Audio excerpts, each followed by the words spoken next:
We decided just a few minutes ago that we will really put on hold this legislation.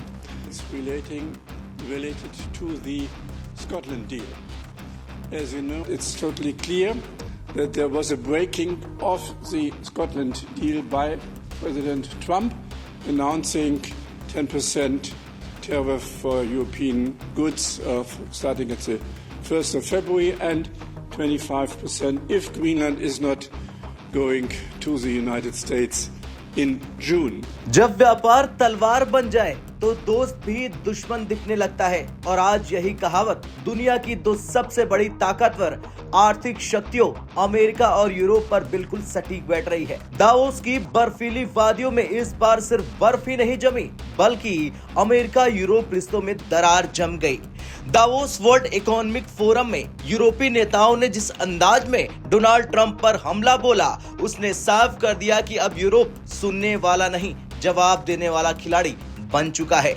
यूरोपीय नेताओं ने Trump की tariff नीति, Greenland को लेकर आक्रामक रवैया और अमेरिका फर्स्ट सोच तीनों पर खुलकर सवाल खड़े किए और फिर मंच पर पहुंचे डोनाल्ड ट्रंप। ट्रंप ने भी पलटवार में किसी को नहीं छोड़ा, न फ्रांस को, न जर्मनी को, न ब्रिटेन को, न ही किसी दूसरे यूरोपीय देश को। लेकिन इस बार फर्क ये था कि ट्रंप को पहली बार ईगो का जवाब ईगो से मिला। ट्रंप की दावोस स्पीच खत्म होते ही यूरोप ने वो किया जिसकी किसी को उम्मीद नहीं थी। यूरोपीय संसद की व्यापार समिति के अध्यक्ष बर्ट लैंग सीधे सामने आए और एक ऐसा ऐलान कर दिया जिसने वॉशिंगटन में भूचाल ला दिया। अमेरिका यूरोपीय संघ trade deal freeze. We decided just a few minutes ago that we will really put on hold this legislation. It's related to the Scotland deal.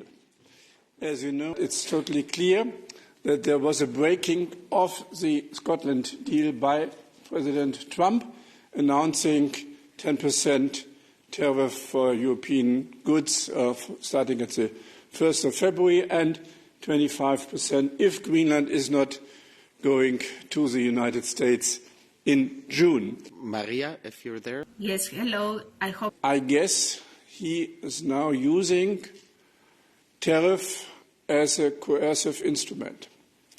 And this was recognized by me and the shadows as well.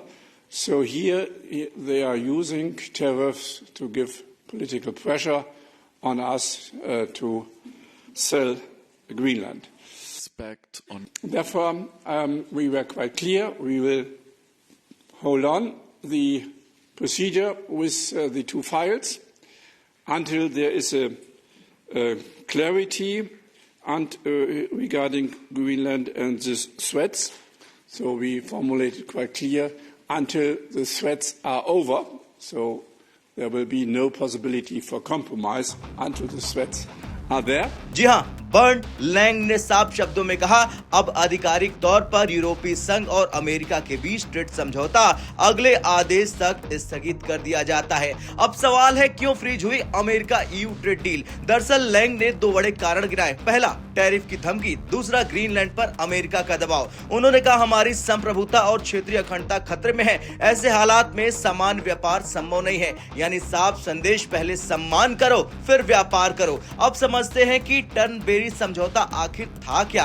दरअसल टर्नबेरी समझौता Donald Trump की dream महाडील थी। इसे design किया था Scotland में स्थित Trump के टर्नबेरी गोल्फ रिजॉर्ट में। इसका मकसद था अमेरिका और यूरोप के बीच कारों पर टैरिफ कम करना, टेक्नोलॉजी पर टैक्स घटाना, चीन के खिलाफ एक साझा आर्थिक मोर्चा बनाना। लेकिन अब ईयू ने इसे डीप फ्रीजर में डाल दिया है। असल चिंगारी तो ग्रीनलैंड से भड़की। ट्रंप लगातार ग्रीनलैंड पर आक्रामक बयान दे रहे थे।